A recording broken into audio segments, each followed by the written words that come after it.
Assalamu alaikum. Welcome all of you in Literary World YouTube channel. School administration management and leadership की series को continue रखते हुए आज ये हमारा तीसरा वीडियो है और इस वीडियो में हम डिस्कस करेंगे modern management 14 principles of management by Henry Fayol. ये 14 principle of management by Henry Fayol 1916 में प्रेजेंट किया गया था और हेनरी फयोल जो है वो फ्रेंच माइनिंग इंजीनियर था और इसको फादर ऑफ मॉडर्न मैनेजमेंट कहा जाता है। अब इसमें से एमसीक्यूज बन सकते हैं कि the 14 principles of management was given by, तो उसका आंसर होगा हेनरी फयोल। और अगर ये फिल इन द ब्लैंक्स हो कि 14 principles of management by Henry Fayol was presented in, तो उसका आंसर होगा 1916। और अगर क्वेश्चन हो who was father of modern management, तो इसका आंसर होगा हेनरी फयोल। तो हम अब वन बाय वन इसके 14 जो पॉइंट्स हैं हम उसको डिस्कस करेंगे। नंबर 1 आता है डिवीजन ऑफ वर्क। जो उसके 14 पॉइंट्स हैं, तो अगर आप इसको तरतीब से ऑर्डर से भी याद कर सकते हैं। नंबर 1 इसका है डिवीजन ऑफ वर्क। प्रिंसिपल के जो फर्स्ट जो उसका वर्क होता है, असाइनमेंट होता है कि वो अपने वर्क को, अपने प्रोजेक्ट को डिवाइड करे अमंग द लोअर स्टाफ्स, यानी उसके सबऑर्डिनेट जितने स्टाफ हैं उसमें वो अपने असाइनमेंट को, अपने प्रोजेक्ट को डिवाइड करेगा। नंबर 2 आता है अथॉरिटी। अथॉरिटी प्रिंसिपल के पास होनी चाहिए। एक एडमिनिस्ट्रेटर, एक मैनेजमेंट के पास अथॉरिटी होनी चाहिए जिसको वो यूज़ कर सके। और नंबर 3 पे आता है डिसिप्लिन। अपने सिस्टम में डिसिप्लिन को मेंटेन रखेगा। जैसे नंबर 1 पहले वो अपने प्रोजेक्ट को डिवाइड करेगा अमंग द लोअर स्टाफ, उसके बाद अथॉरिटी अपने पास रखेगा। और नंबर 3 डिसिप्लिन को इंश्योर करेगा अपने इंस्टीट्यूशन के अंदर, अपने सिस्टम के अंदर डिसिप्लिन को इंश्योर करना। It is also very important task for the administrator. Number 4 आता है unity of command. Unity of command को हम जो है अगर इसको हम एक्सप्लेन करें तो हम इस तरह कह सकते हैं कि कमांड करने का जो है, जो ऑप्शन है वो सिर्फ एडमिनिस्ट्रेटर के पास होने चाहिए। ऐसा ना हो कि एक सिस्टम के अंदर जो है वो डिफरेंट कमांड्स हो। यानी अगर प्रिंसिपल साहब कहता है कि हमने जो है वो कोई भी प्रोग्राम जो फेस्टिवल है वो फ्राइडे को हमने सेलिब्रेट करना है, मगर वाइस प्रिंसिपल कहता है कि नहीं वो हमने थर्सडे को सेलिब्रेट करना है, तो ये यूनिटी ऑफ कमांड नहीं है।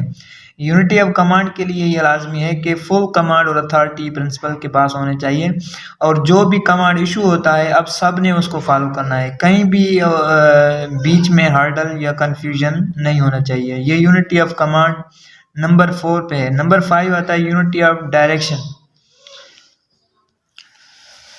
यूनिटी ऑफ कमांड और unity of direction same to same है, मगर ये यूनिटी ऑफ डायरेक्शन का मतलब यह है कि एडमिनिस्ट्रेटर की तरफ से जो भी डायरेक्शंस दी जाती हैं उसको सब ने फॉलो करना है एज इट इज़। कोई भी उसको रिफ्यूज़ नहीं कर सकता और कोई उनके अगेंस्ट डायरेक्शन नहीं दे सकता।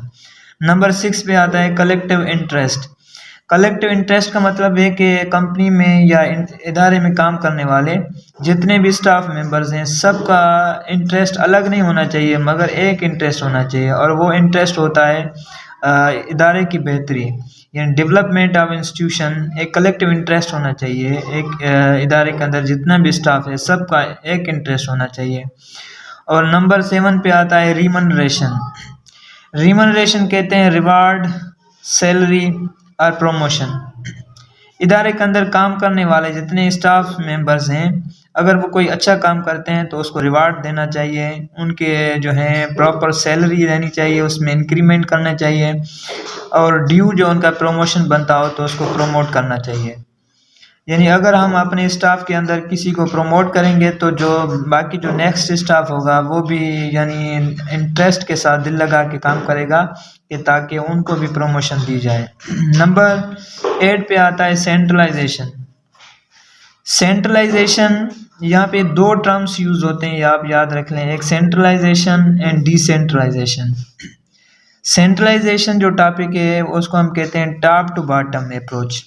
मतलब ये है कि जो अभी अथॉरिटी होगी, जो भी डायरेक्शंस होंगे वो ऊपर से नीचे आएंगे, यानी हाई अथॉरिटी से लेकर लोअर स्टाफ, ऊपर से नीचे ऑर्डर्स एंड अथॉरिटी को अगर आप डिस्ट्रीब्यूट करते हैं तो इसको सेंट्रलाइजेशन कहते हैं।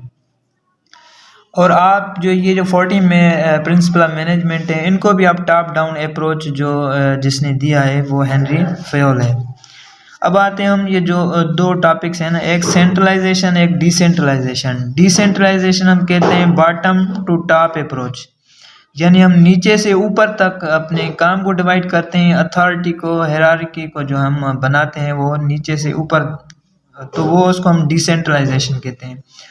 अगर हम इस वर्ड्स को और एक्सप्लेन करें तो डिसेंट्रलाइजेशन होता है कि अथॉरिटी आपकी जो है वो डिवाइड हो जाती है, अलग अलग जो स्टाफ मेंबर्स होते हैं वो अपने अथॉरिटीज़ को यूज़ करते हैं। और अगर एमसीक्यूज में आ जाए तो आपने ये देखना है कि बॉटम टू टॉप जो अप्रोच होगा वो डिसेंट्रलाइजेशन होगा, और टॉप टू जो बॉटम अप्रोच होगा हम उसको सेंट्रलाइजेशन कहेंगे। नंबर 9 पे आता है स्केलर चेन। स्केलर चेन की मीनिंग है चेन ऑफ कमांड, यानी कोई भी काम होगा तो उसमें कमांड होना चाहिए जिसको हम यूज़ करते हैं प्रॉपर चैनल। अगर हम फॉर एग्जांपल कोई भी एप्लीकेशन लिखता है तो सबसे पहले वो क्या करेगा, यानी कोई अगर स्टूडेंट एप्लीकेशन लिखता है तो वो पहले क्लास टीचर के पास भेजेगा, क्लास टीचर प्रिंसिपल के पास, और फिर वो अप्रूव होती है। तो इदारे के अंदर और किसी सिस्टम के अंदर जो है एक चेन होना चाहिए, एक चेन ऑफ कमांड होना चाहिए, एक प्रोसीजर होना चाहिए कि कोई भी हमने काम इशू करवाना हो तो सबसे पहले किस से हमें कांटेक्ट करना होगा, उसके ऊपर फिर कौन है, और लास्ट में फाइनल अथॉरिटी किसके पास। ये एक चेन, एक कमांड, एक पाथ एंड वे होना चाहिए। नंबर 10 लास्ट है ऑर्डर। अच्छा, ऑर्डर भी एक अहम पॉइंट है, एक अहम प्रिंसिपल है एडमिनिस्ट्रेटर के लिए, और इसको हम ये डिफाइन करेंगे 3M में। 3M क्या है? Man power, money and material. ये जो 3M है हम इसको 3M कहते हैं, और इनको right time and right place पे यूज़ करना हम इसको ऑर्डर कहेंगे। यानी जो एडमिनिस्ट्रेटर है वो अपने मैन पावर और अपनी मनी और मटेरियल को राइट टाइम और राइट प्लेस पे ऑर्डर करेगा, उस पर एक्शन लेगा, डिसीजन लेगा, तो हम इसको ऑर्डर पे जो है कंसीडर करेंगे। और नंबर 11 पे आता है इक्विटी। इक्विटी की मीनिंग है इक्वालिटी। इक्विटी का मतलब है equality respect of sense, religion, sex, religion and race. यानी इदारे के अंदर, एक सिस्टम के अंदर इक्वालिटी होनी चाहिए। हम किसी के साथ डिफरेंट वे में बिहेव नहीं कर सकते, अगर किसी का कोई भी मज़हब हो, ज़ात हो, और कोई चाहे मेल हो चाहे फीमेल हो, मगर हमने सबको इक्वल ट्रीट करना है, तो ये हम इसको कहते हैं इक्विटी। इक्विटी के बाद 12 नंबर पे है stability.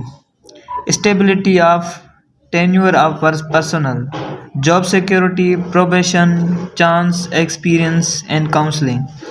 Stability of tenure personal को अगर हम डिफाइन करें तो इसका मकसद होता है कि स्टाफ के अंदर, सिस्टम के अंदर, इदारे के अंदर काम करने वाले की सिक्योरिटी, उनकी जॉब सिक्योरिटी होनी चाहिए, उनको एक टाइम दिया जाए काम सीखने के लिए। अगर कोई भी गलती करता है तो उसको हमने चांस देना है, उसको काउंसलिंग उनकी करनी है, मगर अपने साथ आगे उसको लेके चलना है।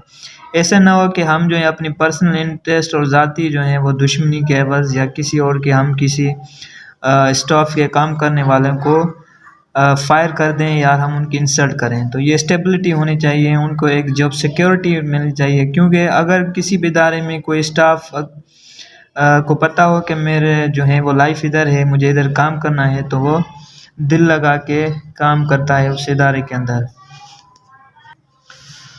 नंबर 13 पे initiative, taking suggestions from employees, encouraging their opinion skills.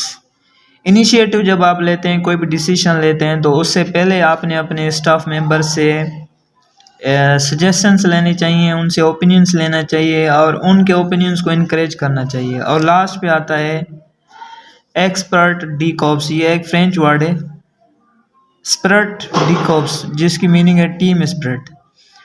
यानी इदारे के अंदर, सिस्टम के अंदर काम करने वाले सब में एक स्पिरिट होना चाहिए अपने इदारे की बेहतरी के लिए। तो ये थे 14 पॉइंट्स बाय हेनरी फयोल। अब दोबारा हम इसको रिपीट करते हैं। Division of work number 1, authority, discipline, unity of command, unity of direction, collective interest, remuneration means reward, salary, promotion, centralization means top to bottom approach, scalar chain means chain of command, order, manpower, money, material code, right time and right place पे use करने को हम order कहेंगे। equality, stability of tenure personnel means job security, probation, chance। फिर initiative है, taking suggestion from employees, and last में spirit, de corps means team spirit. तो इसमें आप इसको नोट कर लें, अगर इसमें से 4, 5, 6 और इससे ज़्यादा भी एमसीक्यूज़ आ सकते हैं। तो आपने हेनरी फयोल के ये जो 14 पॉइंट्स हैं आप इसको मेमोराइज़ करें। लास्ट में हम हेनरी फयोल के 5 और भी प्रिंसिपल्स हैं जो जिसको universal principles of Henry Fayol के नाम से जो है वो याद किया जाता है। Universal principle of Henry Fayol के 5 हैं, और अगर हम इसको याद करना चाहें तो PO3C के नाम से याद कर सकते हैं। PO3C, P से मीन्स नंबर 1 प्लानिंग, O से ऑर्गेनाइजिंग, और नंबर 3 कमांडिंग, कोऑर्डिनेटिंग, कंट्रोलिंग। ये जो 5 यूनिवर्सल प्रिंसिपल हेनरी फयोल है उसमें लास्ट जो 3 है वो तीनों C से शुरू होते हैं, इस वजह से हम 3C कहेंगे, कमांडिंग, कोऑर्डिनेटिंग, कंट्रोलिंग। ये सारे टर्म्स पहले वीडियो में हम इसको डिफ़ाइन कर चुके हैं। ये 5 प्रिंसिपल्स हैं, आप इनको याद रख लें। अगर इसी में से option federal public service commission में जो आप हेड मास्टर एडमिनिस्ट्रेशन के में अपीयर होंगे तो इसमें वो एमसीक्यू बन सकता है कि इसमें से कौन सा जो है which one of the following is not universal principle of Henry Fayol. तो यहाँ पे आपने देखना है कि अगर planning, organising, commanding, coordinating, control के अलावा अगर कोई और वर्ड हो तो वो समझो कि इस यूनिवर्सल प्रिंसिपल में नहीं है। तो इतना ही आज की वीडियो में हमने हेनरी फयोल के 5 यूनिवर्सल प्रिंसिपल्स और 14 जो उनके जनरल एंड कॉमन प्रिंसिपल्स हैं वो हमने डिस्कस किया है। और ये पॉइंट्स आप दोबारा याद रखें कि ये 1916 में ये प्रिंसिपल प्रेजेंट किए गए थे, और Henry Fayol French mining engineer था और इसको फादर ऑफ मॉडर्न मैनेजमेंट कहा जाता है। Thank you for watching. अगर आप इस यूट्यूब चैनल पे नए हैं तो चैनल को सब्सक्राइब करें, लाइक करें, शेयर करें, और इंशाल्लाह जो इसका अगला पार्ट है हम जिसको स्टाइल ऑफ मैनेजमेंट वो हम डिस्कस करेंगे।